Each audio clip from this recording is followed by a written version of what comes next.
Pemirsa Toba TV, sahabat pembangunan, kini kami hadir dengan Toba News. Bersama saya Westi Syahaan, kami akan menyajikan paket berita dari seputar Kabupaten Toba, perakiraan cuaca BMKG, dan paket berita dari tim VOA. Dan inilah informasi selengkapnya.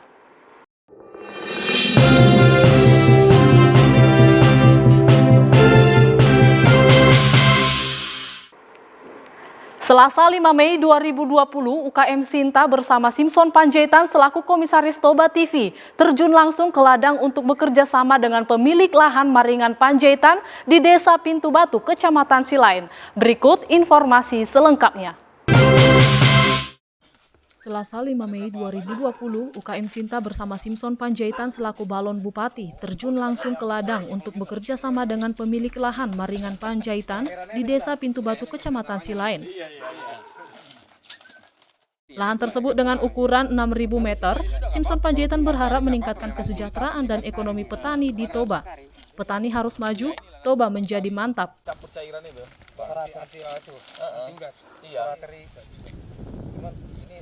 Udah seumur kan?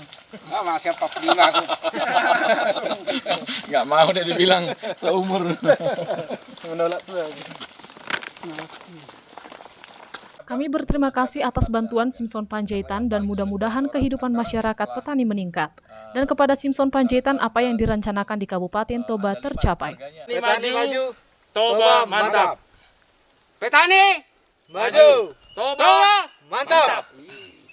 Kelompok dari masyarakat petani Desa Pintu Batu mengucapkan banyak terima kasih kepada Bapak Simpson Panjaitan yang memberikan bantuan bibit jagung kepada kami masyarakat. Mudah-mudahanlah atas bantuan ini kehidupan kami masyarakat petani bisa meningkat dan bisa hidup layak sebagai orang petani yang maju nantinya. Dan kami mengucapkan banyak terima kasih kepada Bang Simpson. Mudah-mudahan apa yang direncanakan di Kabupaten Toba ini bisa tercapai dan sukses selalu. Ya, hidup Toba. Hidup Toba. Bincang-bincang dengan petani, ada beberapa petani di sini, dan ya kami berharap ini bisa meningkatkan kesejahteraan, bisa meningkatkan kualitas hidup dari kawan-kawan petani, juga meningkatkan produktivitas dari kawan-kawan petani. Dari Kecamatan Silain, Toba TV melaporkan. Toba mantap. Jajaran Kejaksaan Negeri Kabupaten Toba menggelar bakti sosial sebagai bentuk kepedulian dan dukungan dalam upaya melawan penyebaran COVID-19. Berikut informasi selengkapnya. Selasa 5 Mei 2020 terkait saran Kejaksaan Republik Indonesia terhadap dampak pandemi COVID-19 yang kini merebak di Indonesia, Kejari Toba beserta seluruh jajaran kembali menggelar kegiatan bakti sosial peduli COVID-19 untuk pekerja informal yang terdampak pada musibah tersebut. Kepala Kejaksaan Negeri Toba, Dr. Robinson Sitorus menyampaikan bahwa bakti sosial dalam bentuk pembagian sembako sebagai bentuk kepedulian dan upaya Kejari Toba guna mendukung kebijakan dan penanggulangan pemerintah terhadap pandemi COVID-19 di Kabupaten Toba. Dari Kejaksaan Negeri Toba Samosir sangat peduli terhadap masyarakat, khususnya pengemudi angkot yang ada di Porsea. Jadi ini ada kadarnya, semoga dapat membantu. Hanya ini yang dapat kami berikan, semoga kita berdoa suasana ini cepat dan kondisinya kembali normal dan corona ini cepat berlalu. Jadi mudah-mudahan ini bermanfaat untuk para pengemudi angkot. Dan kami tidak bisa memberikan banyak, mungkin kami pelan-pelan karena tidak semua mungkin kami bisa berikan kepada masyarakat Porsea. Tapi mudah-mudahan kami akan berusaha. Terima kasih. Kepedulian sosial dan kemanusiaan ini merupakan bentuk partisipasi serta upaya jajaran Kejari Kabupaten Toba dalam mendukung kebijakan Kejaksaan Agung terhadap dampak COVID-19 yang sangat memukul perekonomian bagi pekerja informal di Kabupaten Toba. Kegiatan sosial ini dilakukan di 2 titik di Kecamatan Porsea, yakni di Terminal dan di Desa Lumbandatu, Kecamatan Porsea.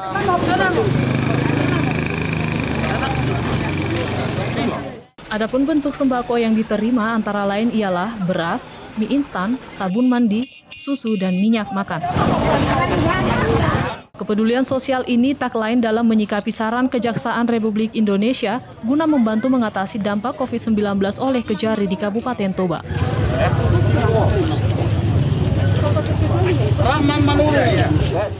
Dengan Bapak siapa, Pak? Mayor Pasaribu. Mayor Pasaribu? Ya. Pekerjaan sehari-hari apa, Pak? Sopir. Supir ya, Pak? Ya? Angkot. Ya. Dampak corona ini bagi Bapak gimana, Pak? Mudah-mudahan lah saya bilang minta kepada Tuhan cepat selesai corona ini supaya langit semua orang semua kerja, karena inilah terima kasih kami kepada pengurus Kejari yang ada itu bahasa begitu. Apa aja yang diberikan, Pak, dari Kejari? Beras dan makan gula gitulah, Pak. Bahan Bapak, kebutuhan pokok sehari-hari ya, Pak ya? Ya, Pak. Yang mungkin kami acak, ini kelanjutan 2 minggu, 3 minggu yang lalu 200 paket. Jadi sampai hari ini sudah 400 paket kita bagikan. Dan tadi pagi kita ke masjid yang di Balige, hari ini di Porsea, nanti kita di Lumban Datu, dan masih ada 6 titik lagi. Nah, isinya ada beras 5 kilo, ada gula 1 kilo, minyak 1 kilo, sabun mandi, sabun cuci, ada susu, ada Indomie, ada pesawat, mungkin kira-kira begitu. Target utama dalam pemberian sembako, kalau di sini kan supir, Pak, Ya. di beberapa titik yang lain. Ya, kita akan pergi ke Lumban Datu. Di situ ada permintaan masyarakat, ada 20-25 orang masyarakat yang memang sangat-sangat membutuhkan, yang rumahnya sudah mulai reot dan sebagainya. Bisa wartawan hari ini kita sama-sama ke sana. Tantangan yang lain.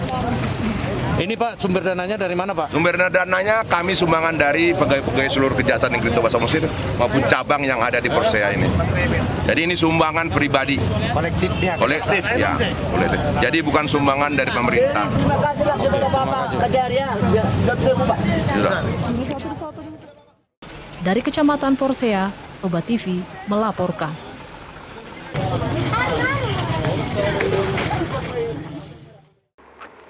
Kantor Pelayanan Perbendaharaan Negara Kecamatan Balige memberikan keterangan mengenai aliran dana desa. Kantor Pelayanan Perbendaharaan Negara memberikan keterangan dengan harapan bahwa dana desa dapat membantu meringankan beban masyarakat. Berikut informasi selengkapnya. Pada Selasa 5 Mei 2020, Kantor Pelayanan Perbendaharaan Negara Balige memberikan keterangan mengenai aliran dana desa. Dalam hal ini, Kepala Kantor Pelayanan Perbendaharaan Balige, Samsul Huda, mengatakan bahwa aliran dana desa tahap pertama dengan besar 40% di Toba, sudah 95% dana desa sudah tersalurkan di Kabupaten Toba. Kantor Pelayanan Perbendaharaan Negara Balige juga memberikan kewenangan kepada setiap desa untuk mengalihkan dana desa menjadi BLT maksimal 35% dari pagu. Kepala Kantor Pelayanan Perbendaharaan Negara juga memaparkan khusus daerah Tapanuli Utara, dana desa hanya bisa dikeluarkan sebanyak 15%.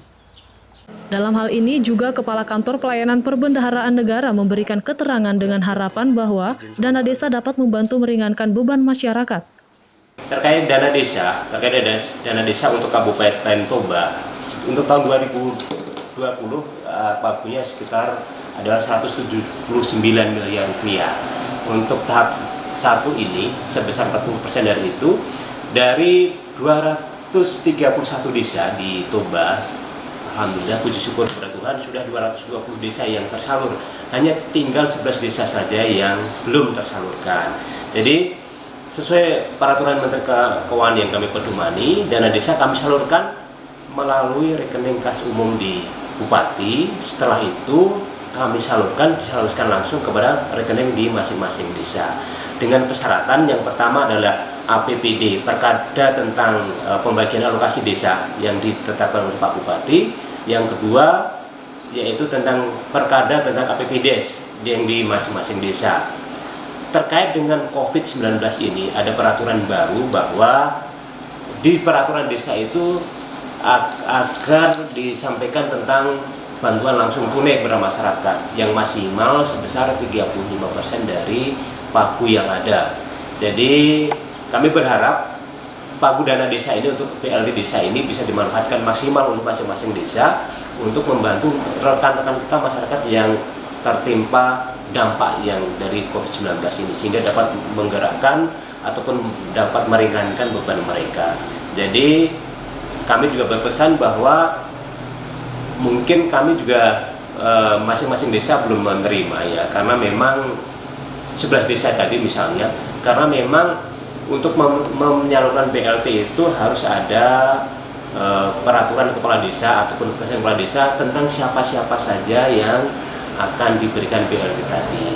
Jadi mungkin sementara dari kami begitu. Jadi intinya bahwa tidak semua, nanti ada syarat-syarat bagi masyarakat yang akan menerima BLT tersebut. Untuk KPPN Balige sendiri kami sangat peduli ya. Jadi mulai terjangkitnya COVID-19, mulai mewabahnya di tempat-tempat yang lain, kami sudah meniadakan pelayanan tatap muka yang biasanya satker-satker itu datang kepada kami. Mulai sekitar sudah berjalan 2-3 bulan ini, kami sudah menutup pintu layanan ya. Jadi semua layanan kami sampaikan melalui layanan elektronik.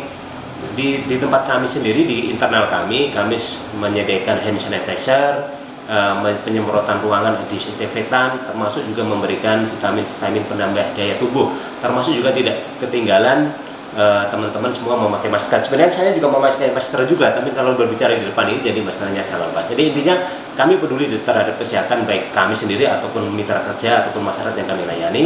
Kami sudah menyampaikan protokol kesehatan yang cukup ketat di kantor kami. Desa bisa lebih leluasa ya, jadi 40% itu mau dipakai untuk apa saja, silahkan saja. Tapi kalau yang belum disalurkan, kami harapkan dari dana yang sudah masuk ke rekening desa itu 30% diantaranya maksimal bisa disalurkan untuk pembayaran BLT kepada masyarakat. Walaupun yang dana yang lain bisa untuk penanggulangan COVID dalam bentuk non BLT, misalnya membangun pos ataupun disinfektan dan sebagainya yang bukan BLT. Yang berbeda dengan kabupaten yang lain ya, Tapanuli Utara ini kan sampai sekarang belum mencairkan dana desanya. Jadi untuk penyaluran tahap pertamanya mereka hanya berhak 15%. Itu pun untuk pembayaran BLT di tahap pertama. Jadi berbeda dengan Toba yang kami bisa salurkan 40% untuk tahap pertama, untuk Tapanuli Utara nanti hanya bisa sebesar 15% saja yang prioritasnya untuk BLT dalam rangka penanggulangan dana desa dalam penanggulangan COVID-19 ini. Setelah itu nanti setelah bulan berjalan nanti 15% lagi 15% lagi untuk BLT tahap kedua di bulan kedua, dan sisanya nanti untuk BLT tahap ketiga. Jadi rentangnya ada sekitar 3 bulan untuk yang tahap pertama tadi. Jadi pesan kami sih sesuai arahan dari pimpinan, juga dari saya kira arahan dari Pak Presiden, saya kira dana desa itu bisa dimanfaatkan sebesar-besarnya untuk meringankan beban saudara-saudara kita, teman-teman kita yang ada di desa. Dari Kantor Pelayanan Perbendaharaan Negara Kecamatan Balige, Toba TV melaporkan.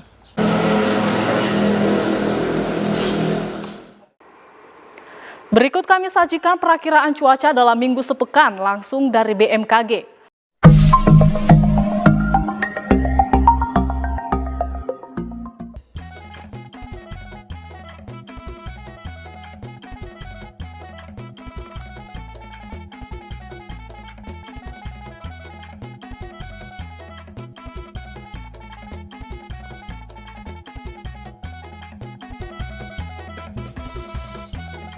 Horas, apa kabar Sobat BMKG Silangit sekalian? Semoga sehat selalu ya.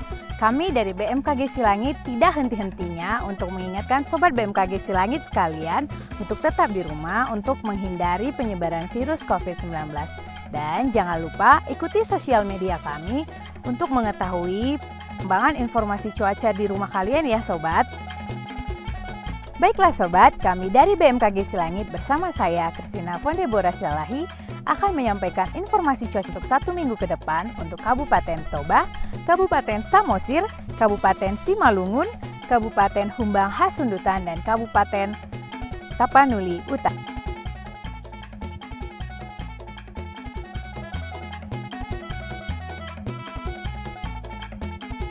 Suhu akan berkisar antara 16 sampai 26 derajat Celcius dengan arah angin berasal dari selatan dengan kecepatan 5-18 knot serta kelembaban udara berkisar antara 53-100%. Cuaca dari pagi hingga siang hari diperkirakan cerah hingga cerah berawan. Namun potensi hujan ringan diperkirakan terjadi di sebagian besar wilayah Tapanuli Utara dan Toba. Kemudian dari siang hingga sore hari, cuaca pada umumnya diperkirakan hujan sedang. Cuaca cerah diperkirakan terjadi di sebagian besar wilayah Kabupaten Samosir, di antaranya Kecamatan Rombur Nihuta dan Paliku. Kemudian, cuaca dari sore hingga malam hari diperkirakan hujan sedang. Cuaca cerah berawan diperkirakan terjadi di wilayah Kabupaten Tapanuli Utara, diantaranya Kecamatan Pahae Julu, Pahae Jae, dan Simangumbat. Dan dari malam hingga dini hari, cuaca pada umumnya diperkirakan cerah hingga berawan. Hujan sedang diperkirakan terjadi di sebagian besar wilayah Kabupaten Tapanuli Utara dan Kabupaten Toba, diantaranya Kecamatan Balige, Lagu Bote, Porsea, dan Lumban Julu.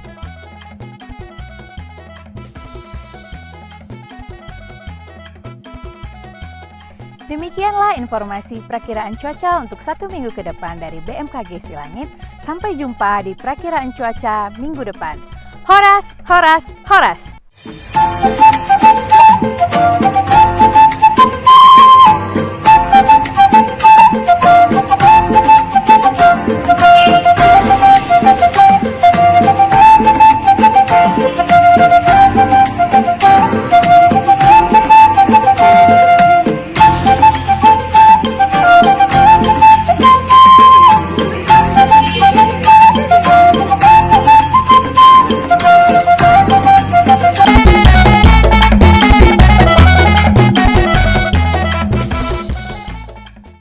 Pemirsa Toba TV, berita peristiwa internasional utama yang dikemas dengan analisis tajam dan terpercaya dari Washington DC. Berikut ini adalah liputan berita dari VOA.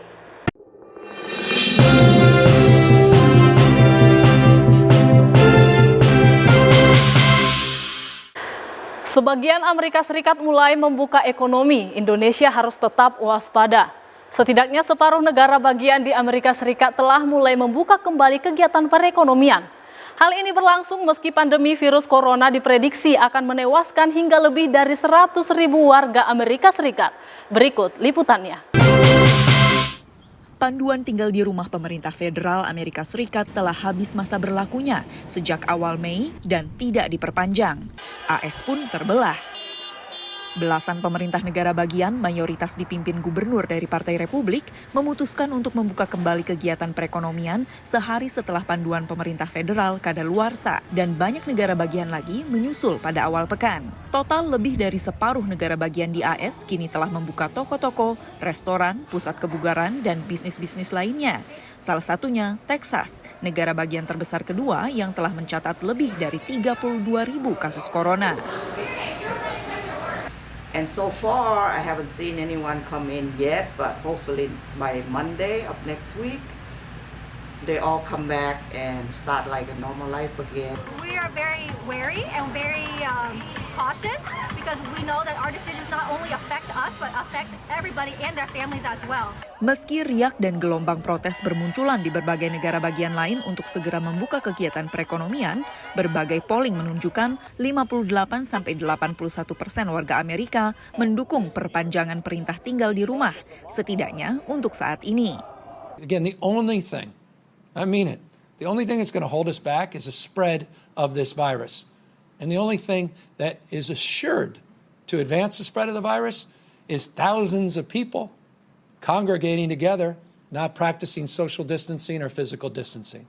Berbagai model prediksi wabah virus corona yang dirilis Pusat Pencegahan Penyakit Menular AS menunjukkan total korban wabah ini bisa mencapai 100.000 hingga 150.000 jiwa sampai bulan Mei. Untuk menghindari wabah virus corona seperti Amerika Serikat di Indonesia, pakar penyakit menular menekankan pentingnya kesadaran diri untuk tetap tinggal di rumah, tidak bepergian, dan tetap menjaga kebersihan, terlepas dari kebijakan-kebijakan yang diambil maupun tidak diambil pemerintah pusat dan pemerintah daerah masing-masing. Kesadaran diri ini penting mengingat jutaan warga Indonesia menyatakan tetap akan mudik di tengah pandemi. Ahli penyakit menular Universitas George Washington, Dr. Laura Gay berpendapat kondisi normal tidak bisa dicapai dalam 1 bulan, baik di Amerika Serikat maupun di Indonesia. Given where we are, given where most countries are, I think the likelihood that all will be well in a month's time would be very difficult. In the US, Easter is a very big holiday, which we just passed. Right. People expected and hoped that there would be, it's a time to go visit your family, it's a time to go to church. And do it, and basically, Easter was done virtually. Hal ini kontras dengan riset Universitas Teknologi dan Desain Singapura yang menyatakan wabah corona di AS berakhir 97% di akhir bulan Mei dan Indonesia pada pertengahan Juni. I think that those kinds of precise dates are very harmful because the only way you're going to know when you'll be at any level is when you start to see the changes in the curves and the numbers. But at this point, while it's going up, there's no valid way to say what date it's going to end. There's nobody who can predict that. Dari Washington DC, Valdia Baraputri, VOA. Harap-harap cemas merespon pembukaan kembali kegiatan ekonomi. Banyak negara bagian di Amerika Serikat telah melonggarkan pembatasan sosial dan membuka kembali kegiatan usaha non-esensial. Meski disambut baik oleh sebagian pemilik UMKM, sebagian lainnya cemas. Di tengah kepenatan tinggal di rumah, banyak warga tetap berharap agar Pemda tidak terburu-buru membuka kembali ekonomi. Selengkapnya ikuti laporan VOA. Sedikit berbeda dari proses masuk tempat fitness sebelumnya. Tapi pusat kebugaran MuscleWorks Fitness di Wilmington, negara bagian North Carolina, kembali dibuka. This really is a family atmosphere. This is a mental health issue for a lot of people. They come in here, this is the way they relieve their stress, this is the way they get away from society for a little bit. Pelanggan pun juga senang. I think what he's doing is the right thing, He's trying to keep everything safe, but he's trying to survive and still have a business. He's keeping it safe, he's taking temperatures, he's doing all the right things, and he's trying to make his business survive. So I have a lot of respect for him, and I think more places should do this. Di Houston, negara bagian Texas, banyak yang senang dengan dimulainya kembali sebagian kegiatan usaha setempat. I'm really happy that the business is reopening. I'm hoping the business that we dropped like 75% from the COVID-19 will always come back and start back in a normal life again. And so far, I haven't seen anyone come in yet. Tapi sebagian pemilik usaha di Houston juga masih cemas. We want to open feeling safe. I don't feel safe. I don't think my staff feels safe. And I don't think the clientele feels safe.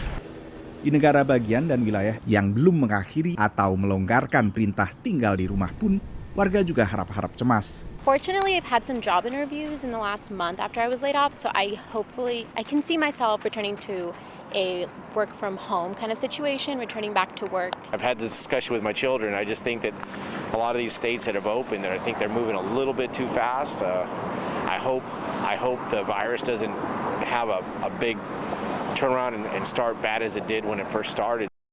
Sementara di Salem, negara bagian Oregon, pemilik sejumlah salon dan sebuah pusat kebugaran ini nekat membuka kembali usahanya di tengah masih berlakunya perintah tinggal di rumah setempat. I'm truly more fearful for the consequences of simply trying to take a stand and make a living.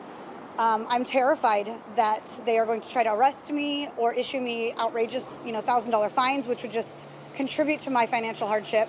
Di salon ini pun diberlakukan pembatasan sosial. Misalnya hanya menerima 5 klien sehari dan menyanitasi kursi dan peralatan pangkas rambut setelah selesai dengan 1 klien. Langkah-langkah pembatasan fisik sejauh ini memang telah menekan penyebaran COVID-19 di berbagai wilayah AS. Tapi ahli medis khawatir bila kegiatan perekonomian terlalu cepat dibuka kembali akan terjadi gelombang penularan baru yang nanti mengharuskan langkah pembatasan lanjutan. Tapi bila pun usaha-usaha tersebut kembali buka, belum tentu semua warga Amerika mau untuk datang ke sana. Sebuah survei baru oleh TV ABC bersama dengan lembaga riset Ipsos misalnya, menyebutkan hanya 44% dari responden mau untuk datang ke restoran untuk bersantap langsung di sana. Sementara jumlahnya lebih sedikit lagi untuk pusat kebugaran. Hanya 29% yang mau berolahraga di pusat fitness. Dari Washington DC, saya Nova Purwadi dan tim VOA. Demikian informasi yang dapat kami sajikan. Saya Westi Syahan dan kru yang bertugas mengucapkan terima kasih dan sampai jumpa.